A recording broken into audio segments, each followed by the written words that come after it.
Hello dears, welcome back to ನಿಮ್ಮ blogs. So ಇವತ್ತಿನ ಎರಡು ಕನಸು ಎಪಿಸೋಡ್ 108ನ ಆಗ್ತಾ ಇದ್ದೀನಿ. ಶುಂಠಿಕೊಪ್ಪದ ಕಡೆ ಹೋಗ್ತಾ ಇದ್ದಾರೆ ನಮ್ಮ ನವ ಜೋಡಿಗಳು. ಏನಕ್ಕೆ ಹೋಗ್ತಾ ಇದ್ದಾರೆ, ಅಲ್ಲಿ ಯಾರನ್ನ ಭೇಟಿ ಮಾಡ್ತಾರೆ, ಹಾಗೆ ಮಂಜುಳ ಕೂಡ ಅವ್ರ ಜೊತೆ ಹೋಗೋದಕ್ಕೆ ರೆಡಿ ಆಗಿದ್ದಾಳೆ. ಅವಳನ್ನ ಕರ್ಕೊಂಡು ಹೋಗೋದಕ್ಕೆ ಶರತ್ ಒಪ್ತಾನ. ಇದನ್ನೆಲ್ಲ ಈ ಎಪಿಸೋಡಲ್ಲಿ ಎಕ್ಸ್ಪ್ಲೇನ್ ಮಾಡಿದ್ದೀನಿ. ಇದೇ ಥರ ಲವ್ ಸ್ಟೋರೀಸ್, ರೊಮ್ಯಾಂಟಿಕ್ ಸ್ಟೋರೀಸ್, ಈ ಸಸ್ಪೆನ್ಸ್ ಕತೆಗಳಿಗೆ ನನ್ನ ಚಾನಲ್ನ ಸಬ್ಸ್ಕ್ರೈಬ್ ಮಾಡ್ಕೊಳ್ಳೋದನ್ನು ಮರಿಬೇಡಿ. ದಯವಿಟ್ಟು ಸಬ್ಸ್ಕ್ರೈಬ್ ಮಾಡ್ಕೊಳ್ಳಿ. ಪ್ಲೇಲಿಸ್ಟಲ್ಲಿ ಕೂಡ ಹಾಕಿರ್ತೀನಿ, ವೀಡಿಯೋಸ್ನ ನೋಡಿ. ನಿಮ್ಮ ಸಪೋರ್ಟ್ ನನಗೆ ಬೇಕು, ಸೊ ಸಪೋರ್ಟ್ ಮಾಡಿ, ಚೆನ್ನಾಗಿರೋ ವೀಡಿಯೋಸ್ನ ನೋಡಿ ಅಂತ ಹೇಳ್ತಾ ಹೋಗಿ ವಿಡಿಯೋನ ನೋಡ್ಕೊಂಡು ಬನ್ನಿ. ಎಪಿಸೋಡ್ 108, ಪಯಣ ಶುಂಠಿಕೊಪ್ಪದ ಕಡೆಗೆ. ನಿತ್ಯ ಪದೇ ಪದೇ ಭೀತಿಗೊಳಗಾಗ್ತಾ ಇರೋದು ಶರತ್ ಮನಸ್ಸಲ್ಲಿ ಅವಳ ಬಗ್ಗೆ ಆತಂಕನ ಉಂಟು ಮಾಡಿತ್ತು. ಎಲ್ಲ ಸಮಯದಲ್ಲಿ ನಾರ್ಮಲ್ ಆಗಿರೋ ನಿತ್ಯಗೆ ಅವನೊಟ್ಟಿಗೆ ಏಕಾಂತದಲ್ಲಿರೋ ಟೈಮಲ್ಲೇ ಪದೇ ಪದೇ ಹಾಗಾಗ್ತಾ ಇರೋದು ಕೋಇನ್ಸಿಡೆಂಟ್ ಅಂತ ಅನ್ನಿಸ್ತಾ ಇರಲಿಲ್ಲ. ಮನೆಯವರೆಲ್ಲ ಅವಳೊಟ್ಟಿಗೇನೆ ಕುಳಿತಿದ್ರು. ಕೊಪ್ಪಚ್ಚಿ ಮರಿ ಹಾಗೆ ಮುದ್ರಕೊಂಡು ಮಲಗಿದ್ಲು. ಶರತ್ ವಾಪಸ್ ನಿತ್ಯಾಳ ಬಳಿ ಬಂದು ಕುತ್ಕೊಂಡು ಅವಳನ್ನೇ ನೋಡ್ತಾ ತಲೆ ಸವರಿ, ನಿನ್ನ ಹೇಗೆ ಸಮಾಧಾನ ಮಾಡಲಿ ಪಾರಿಜಾತ, ಅವಳು ಕಾಲೇಜ್ಗೆ ಹೋಗುವಾಗ ರಾತ್ರಿ 12 ಆದರೂ ಒಬ್ಬಳೇ ಕೆಲಸ ಮಾಡ್ತಾ ಇದ್ದಿದ್ದು ನೆನಪಿಗೆ ಬಂತು.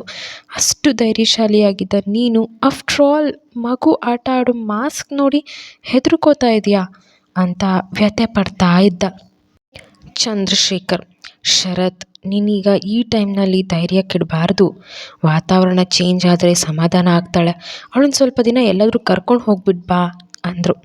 ಶರತ್, ಸರಿಯಪ್ಪ, ನಾಳೆನೇ ಕರ್ಕೊಂಡು ಹೋಗ್ತೀನಿ. ನೀವೆಲ್ಲ ಹೊರಡಿ, ನಾನು ನೋಡ್ಕೋತೀನಿ. ತುಂಬ ಲೇಟಾಗಿದೆ, ಮಲ್ಕೊಳ್ಳಿ, ಹೋಗಿ ಅಂತ ಕಳಿಸ್ದ. ಅಜ್ಜಿ ಹುಷಾರಪ್ಪ ಅಂಥೇಳಿ ಎಲ್ಲರೂ ಅಲ್ಲಿಂದ ಹೊರಟರು. ಶರತ್ ಅವಳನ್ನು ನೋಡ್ತಾ ಕೈ ಕಟ್ಕೊಂಡು ಬೆಟ್ಟಿಗೆ ಹೊರಗಿ ಅದ್ರ ಬಗ್ಗೆನೇ ಅನುಮಾನದಲ್ಲಿ ಥಿಂಕ್ ಮಾಡ್ತಾ ಇದ್ದ. ನಿತ್ಯ ನಡವಳಿಕೆ ಯಾಕೋ ವಿಚಿತ್ರವಾಗಿದೆ. ಮಾರನೇ ದಿನ ನಿತ್ಯ ಹೇಳೋ ಅಷ್ಟರಲ್ಲಿ ಶರತ್ ಎದ್ದು ರೆಡಿಯಾಗಿ ಅವಳು ಎಚ್ಚರಿಕೆಗೆ ವೆಯ್ಟ್ ಮಾಡ್ತಾ ಇದ್ದ. ನಿತ್ಯ ಕಣ್ ತೆರೆದು ಅವನು ನೋಡಿ ನಿಧಾನವಾಗಿ ಸರ್ ಅಂದ್ಲು. ಶರತ್, ನನ್ನ ಮುದ್ದು ರಾಕ್ಷಸಿಗೆ ಎಚ್ಚರ ಆಯಿತು. ನೋಡಿ ಹೇಗೆ ಪಿಳಿ ಪಿಳಿ ಕಣ್ಬಿಟ್ಟು ನೋಡ್ತಿದೆ ಅಂತ ಮುದ್ದು ಮಾಡ್ತಾ, ನೀನು ಬೇಗ ಎದ್ದು ರೆಡಿ ಆದರೆ ನಿನಗೊಂದು ಸರ್ಪ್ರೈಸ್ ಇದೆ, ಎದ್ದೇಳು ಬೇಕಾ, ಬೇಗ ಗೆಟಪ್ ಅಂತ ಎಬ್ಬಿಸ್ದ. ನಿತ್ಯ ಕಣ್ಣುಚ್ತಾ, ಬೆಳಿಗ್ಗೆ ಬೆಳಿಗ್ಗೆನೇ ಏನು ಸರ್ಪ್ರೈಸು ಸರ್ ಅಂತ ಲೇಸಿತನ ತೋರಿಸಿದ್ಲು. ಶರತ್, ಸರ್ಪ್ರೈಸ್ ಅಂದರೂ ನಿನಗೆ ಎಕ್ಸೈಟ್ ಆಗ್ತಿಲ್ವಾ? ಓಕೆ, ಇವಾಗ ನಾನು ನನ್ನ ಮುದ್ದು ರಾಕ್ಷಸಿನ ಅವಳು ಹುಟ್ಟೂರಿಗೆ ಅಂದರೆ ಶುಂಠಿಕೊಪ್ಪಕ್ಕೆ ಕರ್ಕೊಂಡು ಹೋಗ್ತಾ ಇದ್ದೀನಿ ಅಂತ ಹೇಳ್ದ. ನಿತ್ಯ, ವಾವ್, ನಿಜವಾಗ್ಲೂ? ಮೊದಲಿನ ಹಾಗೆ ಹೋಗ್ತಾ ವಾಪಸ್ ಬರಲ್ಲ ತಾನೇ? ನಿಜವಾಗ್ಲೂ ಕರ್ಕೊಂಡು ಹೋಗ್ತೀರಾ? ಶರತ್, ಹೌದು ಪಾರಿಜಾತ, ಹೋಗ್ತಾ ಇದ್ದೀವಿ, ಎದ್ದೇಳು ಬೇಗ ರೆಡಿಯಾಗು ಅಂತ ಪೆಟ್ಟಿಯಿಂದ ವಾಶ್ರೂಮ್ ಕರ್ಕೊಂಡು ಹೋಗಿ ಬಿಟ್ಟು ಅವಳು ರೆಡಿ ಆಗೋ ತನಕ ವೆಯ್ಟ್ ಮಾಡ್ತಿದ್ದ. ನಿತ್ಯ ರೆಡಿಯಾಗಿ ಬಂದಳು. ಇಬ್ಬರೂ ಮನೆಯವರೊಂದಿಗೆ ಟಿಫನ್ ಮುಗಿಸಿ ಮನೆಯವ್ರಿಗೆ ಹೇಳಿ ಹೊರಡೋದಕ್ಕೆ ಮುಂದಾದರು. ಮಂಜುಳಾ 3 ಲಗೇಜ್ನ ಕಾರ್ ಡಿಕ್ಕಿಗೆ ಇಡ್ತಾ ಇದ್ಲು. ಅದನ್ನು ಶರತ್ ನೋಡಿ, ಮಂಜುಳಾ 3 ಲಗೇಜ್ ಏನಕ್ಕೆ ಅಂದ. ಮಂಜುಳಾ, ಒಂದು ನನ್ನ ಬ್ಯಾಗ್ ಅಣ್ಣವ್ರೆ ಅಂದ್ಲು.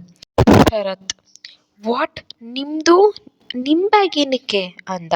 ಅದಕ್ಕೆ ಅಜ್ಜಿ, ಅಲ್ಲಿ ನೀವಿಬ್ಬರಿಗೂ ಸಹಾಯ ಆಗಲಿ ಅಂತ ನಾನೇ ಹೋಗ್ಬಾ ಅಂದೆ ಕಣೋ, ಕರ್ಕೊಂಡು ಹೋಗಪ್ಪ ಅಂತ ಹೇಳಿದ್ರು. ಶರತ್ಗೆ ಮಂಜುಳ ಮೇಲೆ ಅಸಮಾಧಾನ ಇತ್ತು. ಅಜ್ಜಿ, ನಾನು ನಿತ್ಯ ಇಬ್ಬರೇ ಹೊರಡೋದು, ಮಂಜುಳಾ ಅವರೇ ನೀವು ಇಲ್ಲೇ ಇರಿ, ನಿಮ್ಮ ಅವಶ್ಯಕತೆ ಏನಿಲ್ಲ ಅಂತ ಅವಳು ಬ್ಯಾಗ್ ವಾಪಸ್ ಕೊಟ್ಟು ಡಿಕ್ಕಿ ಕ್ಲೋಸ್ ಮಾಡ್ದ. ನಿತ್ಯ, ಪರವಾಗಿಲ್ಲ, ಬರಲಿ ಬಿಡಿ ಸರ್. ಶರತ್ ಅವಳ ಕಿವಿ ಹತ್ರ ಬಂದು, ಅವ್ರು ನಮ್ಮ ಜೊತೆ ಬಂದರೆ ನಮಗೆ ಪ್ರೈವಸಿ ಸಿಗಲ್ಲ ರಾಕ್ಷಸಿ, ನೀನು ಸುಮ್ಮನೆ ಕೂತ್ಕೋ ಅಂತ ಡೋರ್ ಓಪನ್ ಮಾಡ್ದ. ಕಾರ್ ತಗೊಂಡು ಹೊರಟರು. ತನ್ನ ಹುಟ್ಟೂರಿಗೆ ಹೋಗ್ತಾ ಇದ್ರು. ಅವಳ ಮುಖದಲ್ಲಿ ಮಂದಹಾಸ ಇರಲಿಲ್ಲ. ಅವಳನ್ನ ಗಮನಿಸ್ದ ಶರತ್, ಪಾರಿಜಾತ ಏನಾಯಿತು, ಇನ್ನೂ ಅದ್ರ ಬಗ್ಗೆನೇ ಯೋಚನೆ ಮಾಡ್ತಾ ಇದೆಯಾ? ಇಟ್ಸ್ ಓಕೆ, ನಿನ್ನ ಜೊತೆ ನಾನಿದ್ದೀನಿ ಅಲ್ವಾ, ನಿನ್ನ ಸಣ್ಣ ಸಣ್ಣ ವಿಷಯಕ್ಕೂ ಯಾಕೆ ಇಷ್ಟೊಂದು ಡಿಸ್ಟರ್ಬ್ ಆಗ್ತಾ ಇದೆಯಾ ಅಂದ. ನಿತ್ಯ, ಹಾಗೇನಿಲ್ಲ ಸರ್ ಅಂತ ಸುಮ್ಮನಾದ್ಲು. ಶರತ್ ಅವಳು ಸುಮ್ಮನಿರೋದು ನೋಡಿ ಸ್ವಲ್ಪ ದೂರ ಹೋಗಿ ಕಾರ್ ನಿಲ್ಲಿಸ್ದ. ನಿತ್ಯ, ಏನಾಯಿತು ಸರ್, ಯಾಕೆ ಸಡನ್ನಾಗಿ ಕಾರ್ ನಿಲ್ಲಿಸಿದ್ರಿ? ಶರತ್, ನನಗೇನೋ ನನ್ನ ರಾಕ್ಷಸಿ ಜೊತೆ ಲಾಂಗ್ ಡ್ರೈವ್ ಹೋಗ್ತಿದ್ದೀನಿ, ಆದರೆ ನನ್ನ ಹೆಂಡತಿ ಯಾಕೋ ಡಲ್ಲಾಗಿದ್ದಾಳೆ, ನೋಡೋಕ್ಕಾಗ್ತಿಲ್ಲ, ಅದಕ್ಕೆ ಸ್ವಲ್ಪ ಎನರ್ಜಿ ಬರಲಿ ಅಂತ ಐಸ್ ಕ್ರೀಮ್ ತಿನ್ನಿಸ್ಕೊಂಡು ಕರ್ಕೊಂಡು ಹೋಗೋಣ ಅಂತ ನಗ್ತಾ ಕಾರಿಂದ ಇಳಿದು ಐಸ್ ಕ್ರೀಮ್ ತರೋಕೆ ಹೋದ. ನಿತ್ಯ ಅವನನ್ನೇ ನೋಡ್ತಾ ತಾನು ಕಾರಿಂದ ಇಳಿದು ಸುತ್ತ ನೋಡ್ತಾ ನಿಂತಿದ್ಲು. ಆ ಕಡೆಯಿಂದ ಹೂ ಮಾರೋ ಸೂಜಿ ಅನ್ನೋ ಹುಡುಗಿ ನಿತ್ಯಳನ್ನು ನೋಡಿ ಅವಳತ್ತ ಬರುತ್ತೆ. ಅಕ್ಕ ಚೆನ್ನಾಗಿದ್ದೀರಾ ಅಂತ ಕೇಳುತ್ತೆ. ನಿತ್ಯ ಆ ಹುಡುಗಿನ ನೋಡಿ ನೀನು ನೆನಪಿಸ್ಕೊಳ್ತಾಳೆ. ಆ ಹುಡುಗಿ ಅಕ್ಕ ನಾನು ಸೂಜಿ ಅನ್ನತ್ತೆ. ನಿತ್ಯ ಹಾಯ್ ಸೂಜಿ ಚೆನ್ನಾಗಿದ್ಯಾ? ಅಕ್ಕ ನೀವು ಅವತ್ತು ಕೊಟ್ಟಿದ್ರಲ್ಲ ಆ ದುಡ್ಡಿಂದ ನಾನು ನನ್ನ ತಮ್ಮ ಒಳ್ಳೆ ಬಟ್ಟೆ ಮತ್ತು ಬುಕ್ಸ್ ತೊಗೊಂಡ್ವಿ.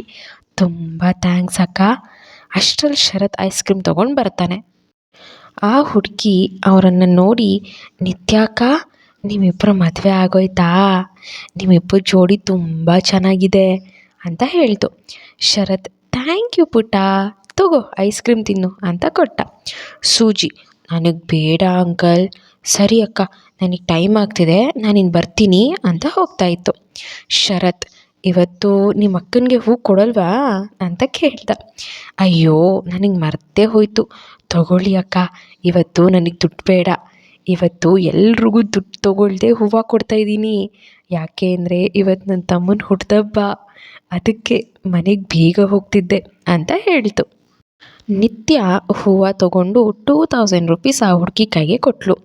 ಸೂಜಿ ಅಯ್ಯೋ ಅಕ್ಕ ಇಷ್ಟೊಂದು ದುಡ್ಡು ನನಗೆ ಯಾಕೆ? ನಾನು ಹೇಳಿದೆ ಅಲ್ವಾ ದುಡ್ಡು ತೊಗೊಳ್ಳಲ್ಲ ಅಂತ. ನಾನಿನ್ನು ಬರ್ತೀನಿ ಅಂತು. ನಿತ್ಯ ನಿಂತ್ಕೋ ಸೂಜಿ, ನಾನು ನಿನಗೆ ಹೂವು ಕೊಟ್ಟಿದ್ದಕ್ಕೆ ದುಡ್ಡು ಕೊಡ್ತಾ ಇಲ್ಲ, ನಿನ್ನ ತಮ್ಮನ ಬರ್ತಡೇ ಅಂದೆ ಅಲ್ವಾ, ಈ ಅಕ್ಕನ ಕಡೆಯಿಂದ ಹುಟ್ಟಿದಬ್ಬಕ್ಕೆ ಕೊಟ್ಟಿರೋ ಉಡುಗೊರೆ ಅನ್ಕೋ ಆಯಿತಾ? ನಿತ್ಯಾಕ ನಿನಗೆ ವಿಶ್ ಮಾಡಿ ಕೊಟ್ಟರು ಅಂತ ಏನಾದರೂ ಕೊಡಿಸು ನಿನ್ನ ತಮ್ಮಗೆ ಅಂತ ಹೇಳಿ ಕೊಟ್ಟಳು. ಸೂಜಿ ಥ್ಯಾಂಕ್ ಯು ನಿತ್ಯಾಕ, ನಾನಿನ್ನು ಬರ್ತೀನಿ ಅಂತ ಹೋಗುತ್ತೆ. ನಿತ್ಯ ಹುಡುಗಿನ ನೋಡಿ ಸ್ಮೈಲ್ ಮಾಡ್ತಾ ಶರತ್ ಸರ್ ಹೊರಡೋಣ ಅಂದ್ಲು.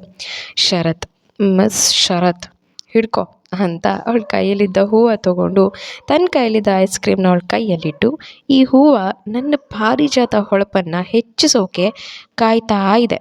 ನೀನು ನೋಡಿದ್ರೆ ಕೈಯಲ್ಲೇ ಹಿಡ್ಕೊಂಡು ಏನು ಮಾಡ್ತಾ ಇದೆಯಾ ರಾಕ್ಷಸಿ ಅಂತ ನಗ್ತಾ ಅವಳ ಮುಡಿಗೆ ಮುಡಿಸ್ತಾನೆ.